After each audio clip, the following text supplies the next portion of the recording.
name is Sweet Potato Pie, otherwise known as Taylor, and today we're going to be talking about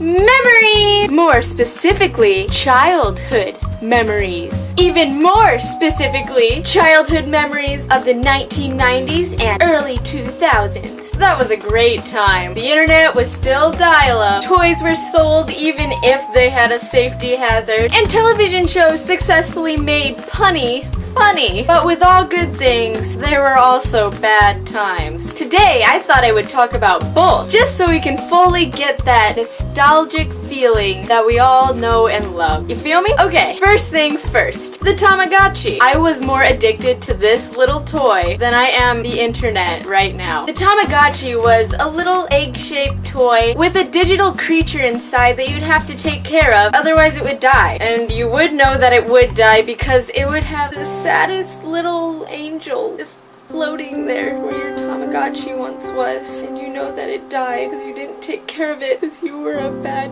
parent and it affected you. The toy wasn't all elaborate, but I really think that's what it made it so special. I remember one time as a little kid and I had this Tamagotchi, and it was probably a very unhealthy addiction to it. But you know, Tamagotchis were really good.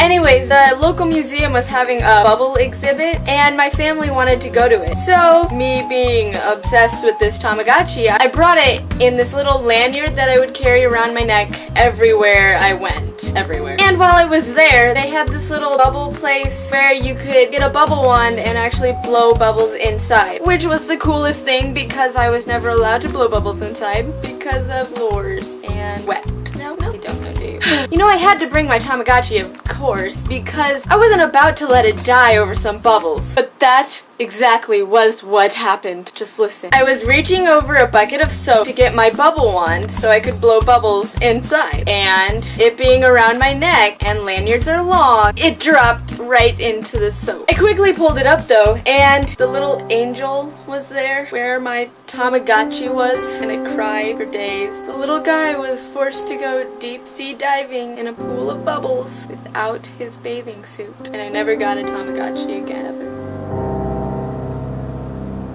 Anyway, the moral of this was that Tamagotchis were extremely addictive, and they probably still are, and it was probably the first step into childhood addictions. Next, Furbies. Furbies were just creepy, so I never owned one. I mean, just look at it. Its smug face with those eyes just looking into your souls like they know your secrets and you owe them a favor. Every time I saw this creature at a toy store, I would always freeze in terror, as if I were to have moved, that thing would go on to a soul-crushing fury and attack everybody around. Just saying, by the way, if you take the B out of Furby, it spells fury. That's suspicious.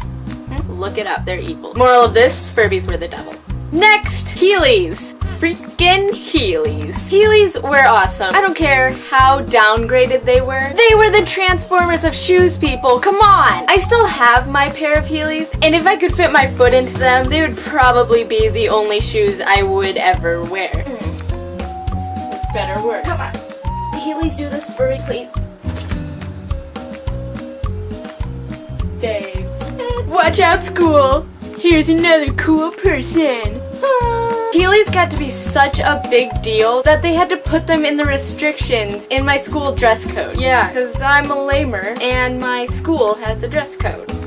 But the hallways were just so perfect for Heelys. I just didn't understand. Moral of this, every shoe should be able to transform into something cool. Last and specifically least, password journal. This item is the reason I cannot trust voice-activated things. Talking to you, Siri. I ordered one of these off of Amazon as a little kid, and I waited patiently for this piece of crap to arrive. By patiently, I mean not at all. And when it finally got here, part of the instructions were to create a voice-activated password so you could open it up. Like, open the journal up, password journal.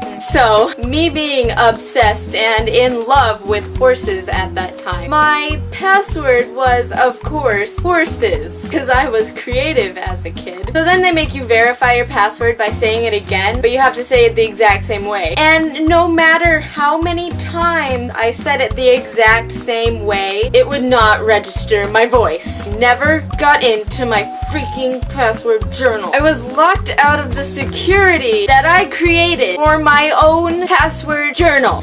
Moral of this one, you know what? No moral at all. Password journals just suck. There were also many great shows and food items and other objects that made my childhood awesome, yet very weird. But those would take far too long to explain. Maybe I'll make another video of those. Anyway, thanks for watching, and don't forget to like and subscribe. Tell me in the comments a good or awful item of your childhood. See you next Monday!